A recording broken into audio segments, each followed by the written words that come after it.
नमस्ते दोस्तों, कैसे हैं आप सब। मेरी आज की कहानी खूनी चुड़ैल।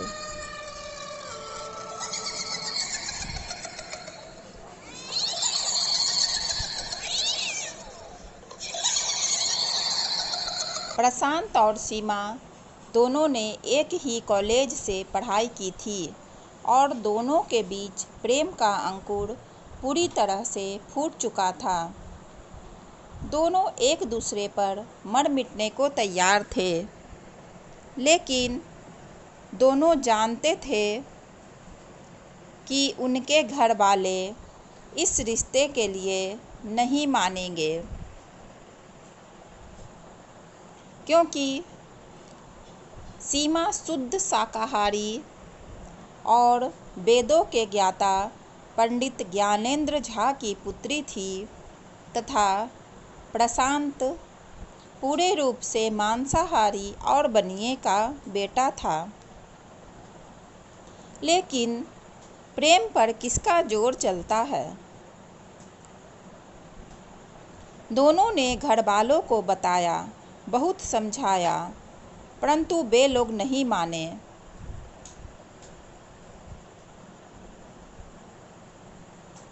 उल्टे दोनों पर दबाव बनाने लगे।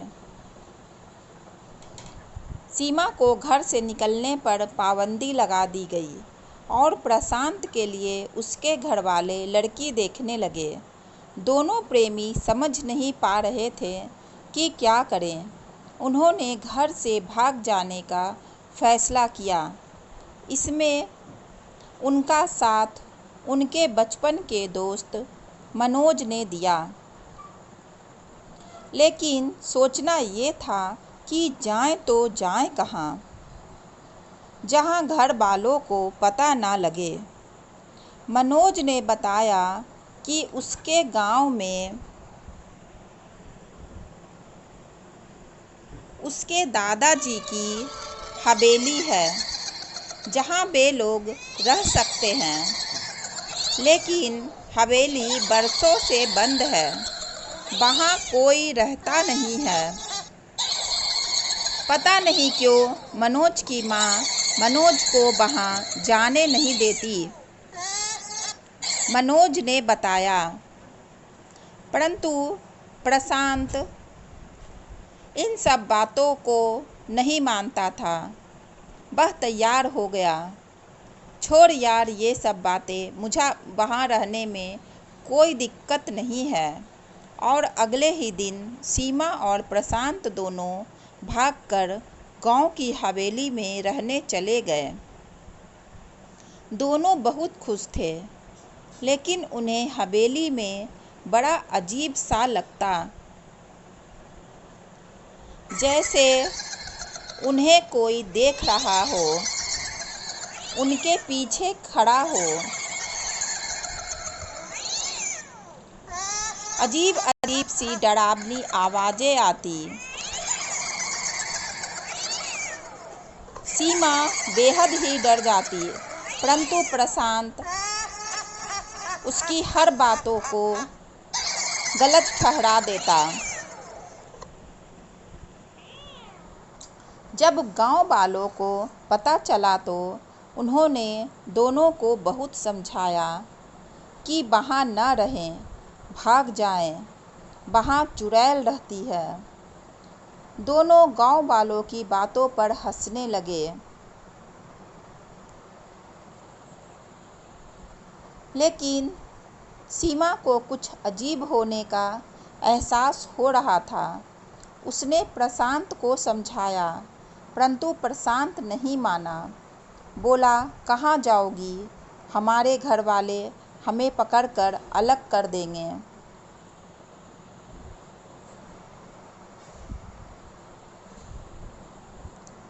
जब रात हुई तो रात के 12 बजे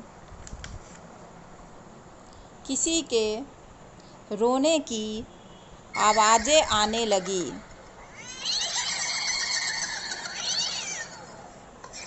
सीमा ने प्रशांत को जगाया। दोनों आवाज़ के पीछे जाने लगे। उन्हें एक परछाई नजर आई, पर दोनों जैसे ही वहां पर गए उन्हें एक भयानक खूनी चुड़ैल दिखी। दोनों चीखने लगे। वो चुड़ैल गायब हो गई। दोनों बाहर भागने लगे, परंतु सारे दरवाजे खुल ही नहीं रहे थे और वो भयानक खूनी चुड़ैल चीख रही थी। सीमा वहीं बेहोश हो गई। प्रशांत भागकर दूसरे कमरे में चला गया और शिव शंकर बाबा की प्रतिमा लेकर चुड़ैल के पास आया जहां सीमा थी। चुड़ैल गायब हो गई थी। फिर डरावनी डरावनी आवाजें आने लगी, चले जाओ, फिर मत आना। जैसे तैसे रात कटी और दोनों सुबह हवेली से निकल गए और गांव वालों ने बताया कि हवेली में मोहिनी नाम की लड़की थी जो गांव के किसान के बेटे से बहुत प्रेम करती थी, लेकिन जमींदार ने उसके सामने ही लड़के को मार दिया और हवेली में चुनवा दिया। तभी मोहिनी ने अपने पूरे शरीर को चाकू मार मार कर खून से लथपथ किया और वहीं दम तोड़ दिया। कुछ दिन बाद जमींदार की भी बड़ी दर्दनाक मौत हो गई। उसके बाद से सभी ने हवेली से नाता तोड़ लिया।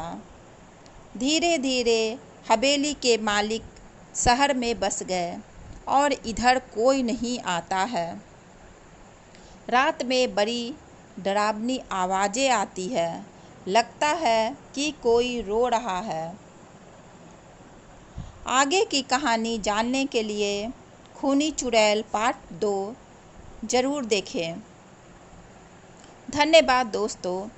अगर आपको मेरी कहानी अच्छी लगी हो, पसंद आई हो, तो प्लीज़ मेरे चैनल को लाइक और सब्सक्राइब ज़रूर कर दें।